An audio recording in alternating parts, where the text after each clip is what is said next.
Hello everyone, myself Shine Parveen. Welcome to my channel Indian law academy. आज हम writ petition के बारे में पढ़ेंगे और इसमें रिट पिटीशन एक फंडामेंटल राइट के लिए एक सेफ गार्ड की तरह है। जैसे कि सब हम इसे एक एग्जांपल के थ्रू समझेंगे। जैसे कि हमारी कोई प्रॉपर्टी है, फॉर एग्जांपल हमारी कोई ऐसी प्रॉपर्टी है जिसे हम ना तो हम उसे फेंस कर सकते हैं चारों तरफ उसके, ना तो दीवार कर सकते हैं, ना ही हम उसे यूज़ कर सकते हैं, और हमारे जिस वजह से फंडामेंटल राइट्स वायलेट हो रहे हैं, तो हम उसके लिए क्या कर सकते हैं, रिट पिटीशन फाइल कर सकते हैं अपने राइट्स को बचाने के लिए। और रिट पिटीशन फाइल करने के लिए हमें स्पेसिफिकली दो आर्टिकल के बारे में जानना होगा, आर्टिकल 32 एंड आर्टिकल 226। आर्टिकल 32 के अंडर में हम सुप्रीम कोर्ट में रिट फाइल कर सकते हैं, और आर्टिकल 226 के अंडर में हम हाई कोर्ट में, किसी भी स्टेट के हाई कोर्ट में हम रिट पिटीशन फाइल कर सकते हैं। और ये रिट जो होती हैं 5 तरह की होती हैं। सबसे पहले होती है हैबिस कॉर्पस, और दूसरी होती है मैंडेमस, और थर्ड होती है सर्चियरी, और फोर्थ होती है प्रोहिबिशन, फिफ्थ होती है क्यूर वारंटो। अब इसके बाद हम 1 बाय 1 इनके बारे में जानेंगे। उससे पहले हम 4 आर्टिकल के बारे में जानते हैं जो कि इन्हें समझने के लिए बहुत इंपॉर्टेंट है। जैसे कि आर्टिकल 13 है, वो जुडिशल रिव्यू के बारे में बताता है। Article 359 protection of fundamental rights के बारे में बताता है। और रिट पिटीशन से रिलेटेड जो हम स्पेसिफिकली जो आर्टिकल हैं वो आर्टिकल 32 और आर्टिकल 226, जैसे कि हमने पहले ही बताया था, वो दोनों हैं। इसमें आर्टिकल 32 में हम सुप्रीम कोर्ट में रिट फाइल कर सकते हैं अपने फंडामेंटल राइट्स को बचाने के लिए, ये एक तरह का सेफ गार्ड है। और आर्टिकल 226 के अंडर में हम हाई कोर्ट में रिट फाइल कर सकते हैं अपने फंडामेंटल राइट्स को बचाने के लिए। जैसे कि हम उसमें आते हैं, इसके सबसे पहले हम आते हैं कि इसका जो mainly about article 32 and 226 with important case laws से हम इसे समझेंगे। और meaning of fundamental meaning of writ petition, जैसे कि we can provide different rights हमें कॉन्स्टिट्यूशन ने दिए हैं, जैसे कि right to life, right to personal liberty, right to education etcetera. लेकिन अगर हमें वो राइट हमें मिले हैं, फंडामेंटल राइट हमारे ये मिले हुए हैं, लेकिन हमारे वो राइट्स कहीं भी वायलेट हो रहे हैं, तो हम उन्हें बचाएंगे किस तरह से, वो हमें आर्टिकल 32 और 226 बताता है। और ये हमें कोर्ट के थ्रू हम अपने राइट्स के बारे में, राइट्स के वायलेट होने पर हम कोर्ट्स के थ्रू अपने राइट्स को बचा सकते हैं। अब आर्टिकल 13 जो है वो आर्टिकल 13 जुडिशल रिव्यू के बारे में बताता है। और अभी हम आर्टिकल 13 और आर्टिकल 359 के बारे में नहीं समझेंगे, अभी हम मेन आर्टिकल 32 और 226 के बारे में समझेंगे, जो कि आर्टिकल फंडामेंटल राइट आर्टिकल 12 से लेकर आर्टिकल 35 तक है। इसीलिए आर्टिकल 32 जो रिट पिटीशन फाइल करने के लिए हमें सुप्रीम कोर्ट ने आर्टिकल दिया है, वो एक फंडामेंटल राइट भी है। लेकिन 226 आर्टिकल 226 नहीं है, ये कॉन्स्टिट्यूशनल राइट है। कॉन्स्टिट्यूशनल राइट आता है आर्टिकल 226 में। लेकिन हम आर्टिकल 32 जो है वो फंडामेंटल राइट भी है, और रिट पिटीशन फाइल करने के लिए हम सेफ गार्ड की तरह भी यूज़ कर सकते हैं। फिर हम देखते हैं आर्टिकल 32 और 226 के बारे में। आर्टिकल 32 जो है वो हमें किसी भी इंडिविजुअल्स के फंडामेंटल राइट्स को वायलेट होने से बचाता है, और जिसमें हम सुप्रीम कोर्ट में रिट फाइल कर सकते हैं। फिर आर्टिकल 226 प्रोटेक्ट करता है fundamental rights as well as for any other purpose के लिए भी यूज़ हो सकता है, जैसे एडमिनिस्ट्रेटिव ट्रिब्यूनल्स के डिसीजन अगेंस्ट डिसीजंस के अगेंस्ट हम रिट फाइल कर सकते हैं एक्सेट्रा। और इसमें हाई कोर्ट के अंडर हम रिट पिटीशन फाइल कर सकते हैं। इसमें एक चीज़ नोट करने वाली ये है कि डॉक्टर अंबेडकर ने आर्टिकल 32 को कॉन्स्टिट्यूशन का हार्ट और सोल बताया है। फिर इसके बाद आते हैं हम we can go directly supreme court for protect our fundamental rights, लेकिन बट फर्स्टली इट्स टेल्स और clear to the supreme court about the reason why we don't go to the high court comes to the directly supreme court. फिर उसके बाद second notes के एक तरह का notes है ये हम नोट्स की तरह स्पेसिफाई कर रहे हैं। Article 226 remedy is not a fundamental rights, एक रेमेडी नहीं है फंडामेंटल राइट्स की तरह। 5 kinds of writ petitions are Latin terms हैं ये, जैसे कि इनके मीनिंग हम आगे बताएंगे इंग्लिश में इनका मीनिंग क्या निकलता है। Writ means a kind of remedy, writ का मतलब जो है एक तरह से उपचार है, रेमेडी या उपचार है। जैसे कि हम बीमार कोई भी कॉमन पर्सन अगर बीमार होता है तो उसके लिए मेडिसिन ली जाती है, वो एक तरह से उसकी रेमेडी के लिए होती है। सेम ऐसे ही ये एक तरह की मेडिसिन है, जब हमारे फंडामेंटल राइट्स वायलेट होते हैं उन्हें बचाने के लिए एक तरह से ये लीगल लैंग्वेज में बोला जाए तो सेफ गार्ड है। फिर उसके बाद आ जाते हैं फर्स्ट रिट पिटिशन पर, जो कि हैबिस कॉर्पस है और इसका मतलब होता है टू हैव ए बॉडी या टू प्रोड्यूस ए बॉडी, मतलब most powerful and useful remedy है ये। फिर इसके बाद for example if any person और individual for which state illegally detained then that person himself और हिज रिलेटिव्स और friends can use the writ of habeas corpus for the release of that person. इसमें habeas corpus जो writ petition है, इसमें अगर किसी person को illegally detain कर लिया गया है तो उसके या तो वो खुद या उसके बिहाफ पर उसके रिलेटिव और फ्रेंड्स वो ये हैबिस कॉर्पस उसे बचाने के लिए इलीगली जो डिटेंशन है उसे ख़त्म करने के लिए रिट पिटीशन फाइल कर सकते हैं, जो वो कोर्ट्स के थ्रू क्वेश्चन पुटअप करेगा उस अथॉरिटी से या स्टेट गवर्नमेंट से जिसने उसको डिटेन किया है, उस अथॉरिटी से वो क्वेश्चन करेगा कि क्यों उसको डिटेन किया गया है, और अगर वो इलीगली डिटेन किया गया है तो उसे छोड़ा जाएगा। ये इसमें रेमेडी प्रोवाइड की जाएगी। फिर इसके बाद आ जाते हैं सुप्रीम कोर्ट और high court ask the detaining authority that on what basis the person was detained.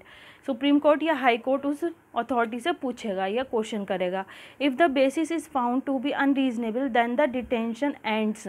अगर डिटेंशन जिस बेस पर उस पर्सन को डिटेन किया गया है वो अनरीजनेबल है तो डिटेंशन एंड किया जाएगा and he is to be released with immediate effect. You can't use the writ of habeas corpus in the following conditions. First है डिटेंशन इज़ लॉफुल, अगर डिटेंशन लॉफुल है तब हम हैबिस कॉर्पस रिट पिटीशन नहीं file कर सकते। Second है contempt of court, अगर कोर्ट का कंटेम्प्ट हुआ है, कोर्ट कंटेम्प्ट मतलब अगर किसी उस पर्सन ने जो डिटेन किया गया है उसने कोर्ट की अवहेलना की है या कोर्ट के ऑर्डर को नहीं माना है तो तब भी उसे डिटेन किया जा सकता है और उस कंडीशन में हम रिट पिटीशन नहीं हैबिस कॉर्पस रिट पिटीशन नहीं फाइल कर सकते। फिर थर्ड पॉइंट है detention is outside the jurisdiction of the court, अगर डिटेंशन आउटसाइड जुरिडिक्शन के आउटसाइड है तो तब भी हम रिट पिटीशन नहीं फाइल कर सकते। उस जुरिडिक्शन के अंडर में जिस कोर्ट में हम रिट पिटीशन डालना है, हाई कोर्ट या सुप्रीम कोर्ट के अंडर में, वो जुरिडिक्शन होनी चाहिए। Detention is by a competent court, competent court के द्वारा डिटेंशन हुआ है तो तब हम हैबिस कॉर्पस रिट पिटीशन नहीं फाइल कर सकते। फिर इसमें हम केस के थ्रू इसे समझेंगे, जिसमें Rudul Shah versus state of Bihar का मामला है, केस है। In this case a person who had already completed his period of detention, इस केस में जो पर्सन था जिसे डिटेन किया गया था वो अपनी ऑलरेडी वो पर्सन डिटेंशन अपनी कंप्लीट कर चुका था, उसके बाद was still kept in prison for an extra 14 years, उसके अलावा उसे 14 साल एक्स्ट्रा जेल में डिटेन किया गया, जिसके लिए in this case the writ of habeas corpus was used which led to his immediate release, जो जिसके लिए habeas corpus writ petition file की गई और जिसमें उसके जो उसका डिटेंशन था वो अनलॉफुल था या अनरीजनेबल था, इसलिए उसको रिलीज़ किया गया। और साथ ही साथ additionally he was given exemplary damages, और साथ ही साथ उसको जो सूटेबल डैमेजेस थे वो उसको दिए गए।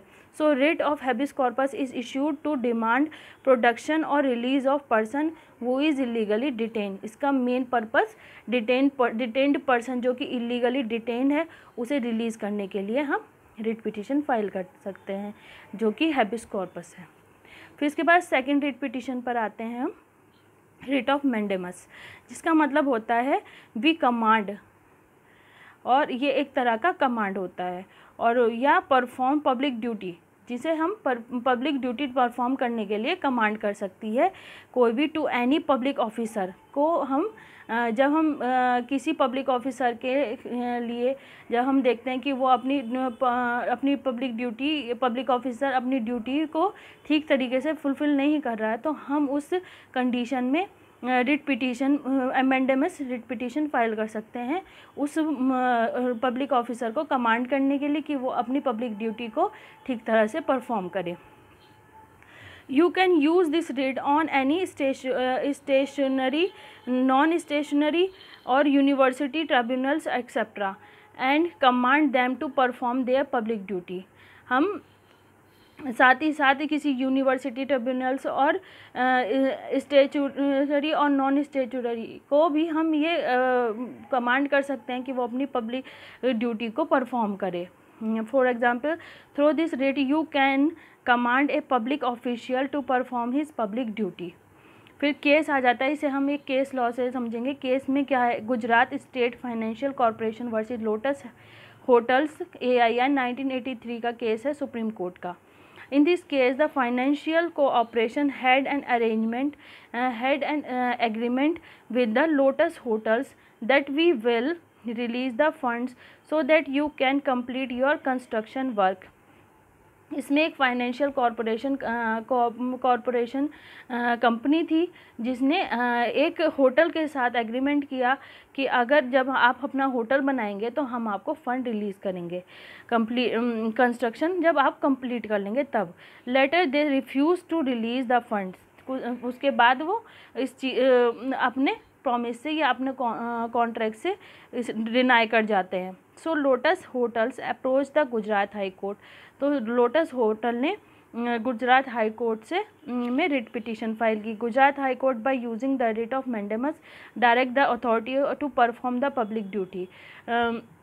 गुजरात हाई कोर्ट उसको लोटस होटल के जो कोऑपरेशन फाइनेंशियल कॉरपोरेशन जो कंपनी थी उसको डायरेक्ट करती है कि इस जो आपने एग्रीमेंट किया है उसे फुलफ़िल करें और अपनी पब्लिक ड्यूटी को परफॉर्म करें। There is one condition prerequisite for the application of writ of mandamus, there should be a public duty. इसके लिए सबसे इम्पॉर्टेंट चीज़ ये है कि वो अपनी पब्लिक ड्यूटी, कोई भी पब्लिक ड्यूटी होनी बहुत ज़रूरी है। फिर हम थर्ड रिट पिटीशन पर आ जाते हैं जिसका नाम है सर्शियरी। ये इसका मतलब होता है टू बी सर्टिफाई और सर्टिफाइड। इसमें through this writ supreme court and high court can command the lower courts to submit its records for their review. अपने ये लोअर कोर्ट्स को सुप्रीम कोर्ट या हाई कोर्ट कमांड करेगा अपने to submit its record submit करने के लिए for their review के लिए। In this review it is checked that whether the lower court judgments are illegal और नॉट। इस रिव्यू में सुप्रीम कोर्ट या हाई कोर्ट जिसमें भी पिटीशन फाइल की गई वो ये देखेगा कि ये जो लोअर कोर्ट में जो जजमेंट पास किया है वो लीगल है कि इलीगल है। Now when can lower courts judgment be illegal. अगर लोअर कोर्ट्स जजमेंट इलीगल होता है तब उस कंडीशन में एक्सेस ऑफ जुरिडिक्शन होने की वजह से और लैक ऑफ जुरिडिक्शन होने की वजह से, या थर्ड है जुरिडिक्शन इज़ अनकॉन्स्टिट्यूशनल, और फोर्थ है violation of principles of natural justice. अगर वायलेशन हुआ है नेचुरल जस्टिस का उस कंडीशन में if the lower courts judgement are found to be illegal then they are quashed. तो सुप्रीम कोर्ट या हाई कोर्ट जहाँ जिस भी कोर्ट में रिट पिटीशन फाइल की गई है उसके पास इतनी पावर या अथॉरिटी है कि वो उस जजमेंट को, लोअर कोर्ट्स के जजमेंट को जो कि इलीगल है उसे क्वेस्ट कर देगा। क्वेस्ट करना मतलब ख़त्म कर देना। Which means that their judgment has no value now.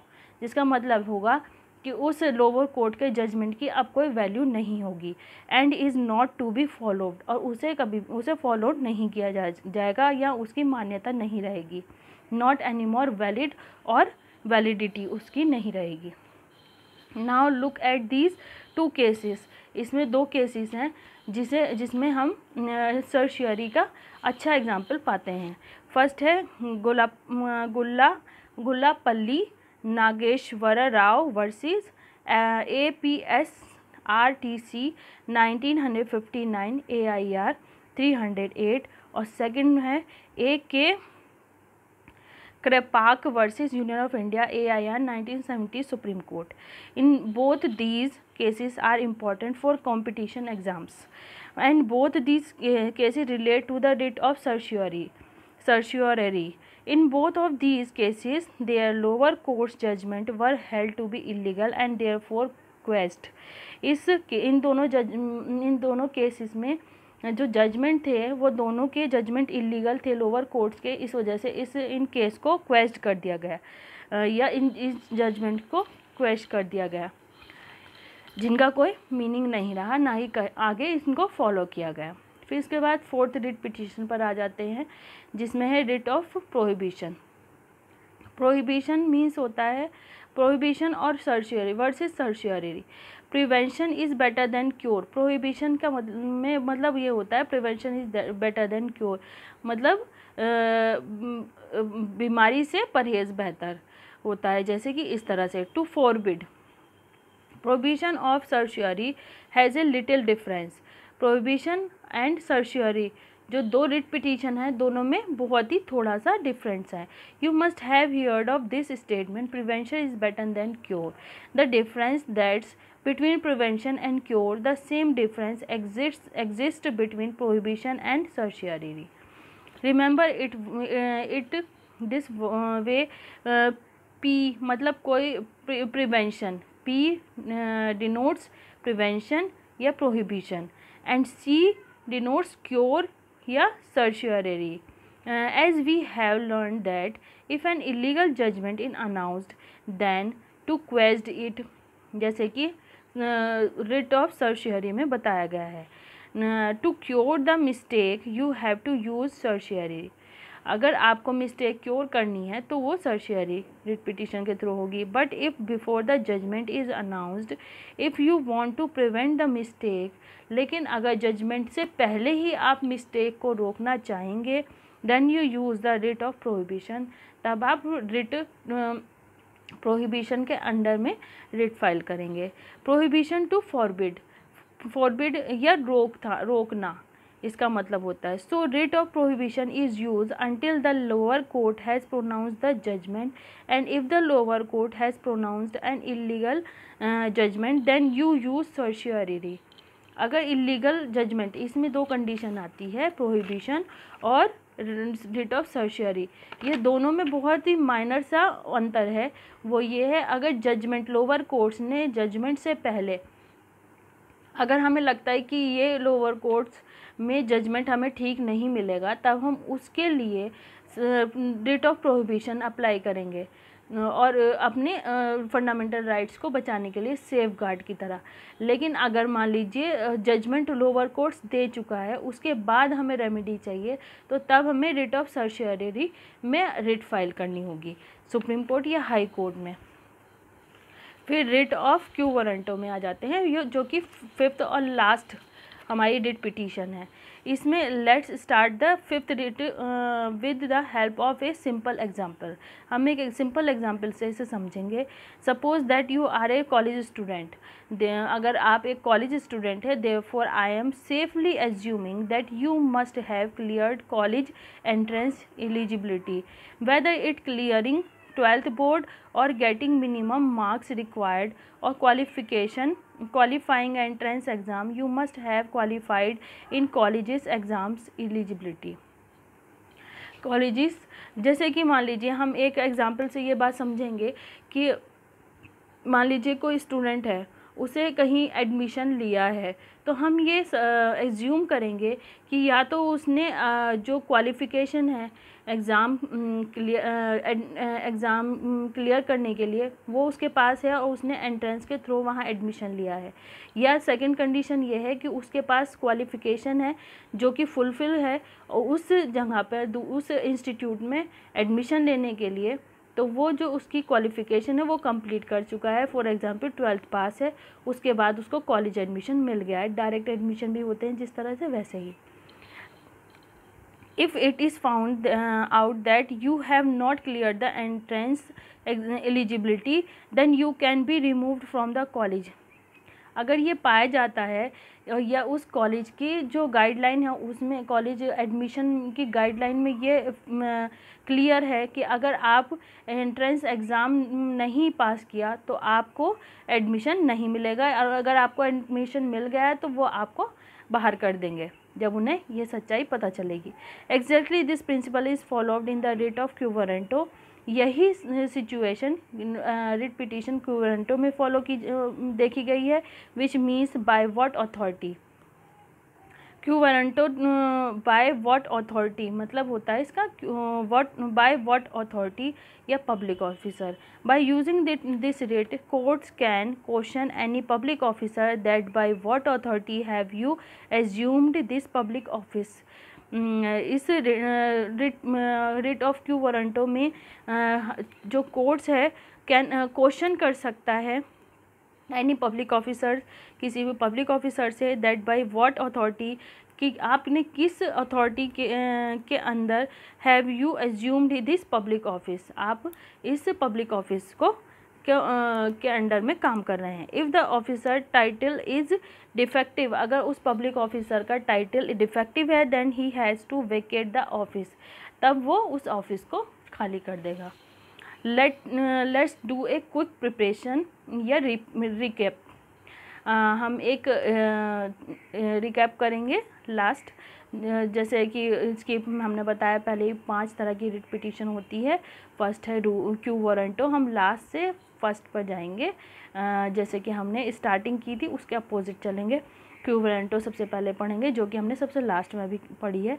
फिर उसके बाद क्योंकि ये सीरियल वाइज इनमें रिलेशन आता है तो इस वजह से क्यू वारंटो फर्स्ट है, सेकंड है प्रोहिबिशन, थर्ड है सर्शियोरेरी या सर्शियरी, फोर्थ है मैंडेमस, फिफ्थ है हैबिस कॉर्पस।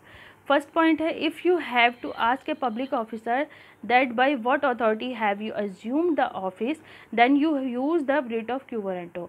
अगर आप किसी पब्लिक ऑफिसर से ये चीज़ पूछना चाहते हैं कि आप किस अथॉरिटी के थ्रू या कौन सी इसमें किस अथॉरिटी के थ्रू आप इस पब्लिक ऑफिस को रन कर रहे हैं या उसे एज्यूम किया हुआ है, तो हम रिट ऑफ क्यू वारंटो के अंदर करेंगे, के थ्रू करेंगे।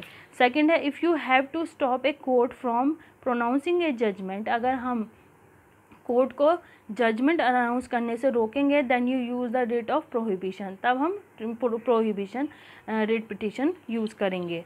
कोर्ट से यहाँ मतलब लोअर कोर्ट्स जजमेंट। थर्ड में आ जाते हैं but if the court has already pronounce the judgment and want to stop the judgment from coming the effect then you use the writ of certiorari. अगर हम ये जो लोअर कोर्ट है वो ऑलरेडी जजमेंट पास कर चुका है लेकिन हम उसके जजमेंट से सेटिस्फाई नहीं है या वो जजमेंट इलीगल है, हमारे सेटिस्फैक्शन से कुछ नहीं होगा जब तक कि वो प्रूव ना हो जाए कि वो इलीगल है। तो जब वो जजमेंट इलीगल हमें लगता है, पाया जाता है, तो तब हम उस जजमेंट को क्वेश करने के लिए सुप्रीम कोर्ट या हाई कोर्ट में रिट फाइल करेंगे। फोर्थ पॉइंट पर आ जाते हैं if you want to command a public officer to perform his duty then you use the writ of mandamus. अगर इफ़ यू वांट टू, अगर आप चाहते हैं पब्लिक ऑफिसर से या कि वो अपनी ड्यूटी को ठीक तरह से परफॉर्म करें तो हम रिट ऑफ मैंडेमस फाइल करेंगे।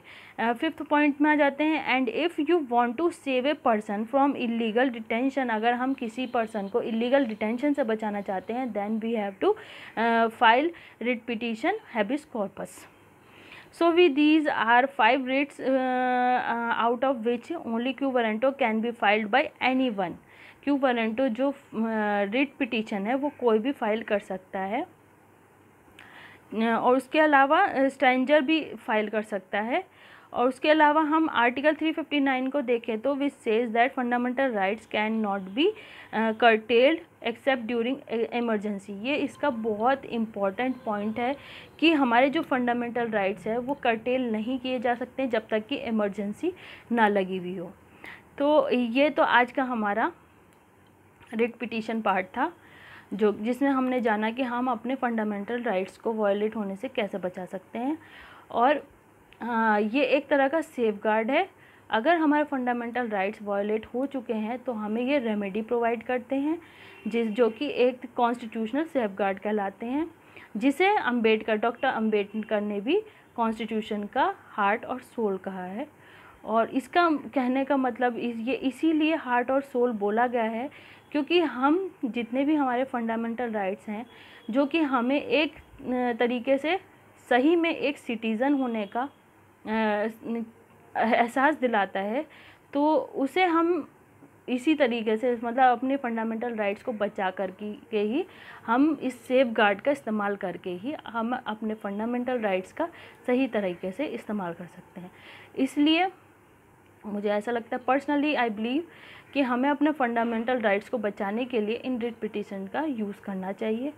और आसपास के कहीं भी अगर मान लीजिए हमें लगता है सोसाइटी में कहीं भी इस तरह का किसी के साथ हो रहा है, तो उन्हें एक लीगल एडवाइस देना चाहिए कि हम उस फंडामेंटल राइट्स को वायलेट होने से उस दूसरे पर्सन का भी और अपने भी फंडामेंटल राइट्स को बचा सके।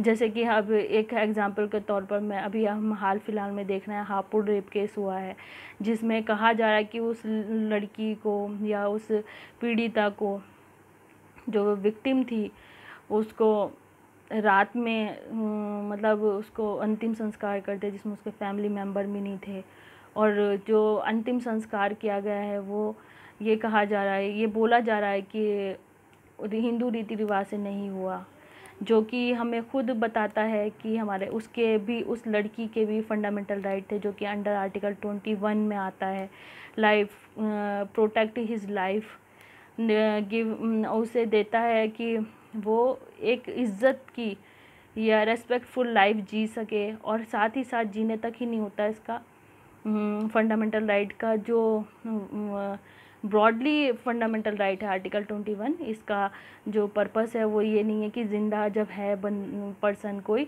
तभी तक उसके पास आर्टिकल 21 है, बल्कि ये हमें आर्टिकल 21 मरने के बाद भी हमें हमारी पर्सनल लाइफ जीने का और मरने के बाद भी हमें उसे फुलफ़िल करने का राइट देता है। और जो कि उस विक्टिम को नहीं मिला, और देखा जाए तो उसके आर्टिकल 21 फंडामेंटल राइट का वायलेशन हुआ है, आर्टिकल 25 का हुआ है, उसका हिंदू जो रीति रिवाज से उसका अंतिम संस्कार नहीं हुआ। तो ये सब चीज़ें दिखाती हैं कि कहीं ना कहीं हमारे फंडामेंटल राइट्स जो वायलेट हो रहे हैं उन्हें बचाना बहुत ज़रूरी है सोसाइटी में सुधार लाने के लिए, और एक तरह की अवेयरनेस पैदा करने के लिए। अगर आपको आज का मेरा बस इतना ही कहना चाहूँगी आज मैं, और थैंक यू सो मच। अगर आपको मेरा लेक्चर पसंद आया हो या मेरी वीडियो पसंद आई हो तो प्लीज़ इसे लाइक करें, शेयर करें, सब्सक्राइब करें, और प्लीज़ कमेंट करें और मुझे बताएं अगर कुछ सुधार चाहते हैं। Thank you so much.